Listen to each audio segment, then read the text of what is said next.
একটা ভয়ঙ্কর অসুখ এসছে আমাদের রাজ্যে। ভিডিওটা একদম স্কিপ করবেন না, হতে পারে এটা আপনার বা আপনার বন্ধুর হতে পারে। সরকারকে কেউ প্রশ্ন করছে এত খুন মার্ডার হচ্ছে কেন, তখন একটাই উত্তর হচ্ছে এটা বিজেপির ষড়যন্ত্র। তখন কেউ প্রশ্ন করছে রাজ্যে এত নারী নির্যাতন হচ্ছে কেন, এত রেপ হচ্ছে কেন, তখন বলে এটা সামান্য একটা ঘটনা। সরকারকে প্রশ্ন করা হয় যেন কেন এত বেকারত্বের চাকরি চলে গেল, আপনি কিছু বলুন, তখন বলছে বিজেপি নাকি এইটা ইচ্ছাকৃতভাবে করছে।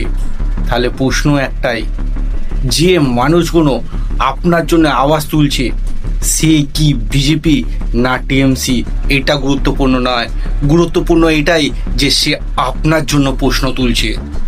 ধরুন আপনি একটা সিকিউরিটি গার্ড রাখবেন, একটা রাম একটা শ্যাম। দুজনে ইন্টারভিউতেই আপনি চয়েস করলেন রামকে। বাড়ি থেকে কিছু চুরি হলো, যে চুরি হয়ে যাওয়ার পর আপনি কাকে ধরবেন, রামকে না শ্যামকে? ঠিক প্রশ্নটা এখানেই। অবশ্যই কমেন্টে জানান।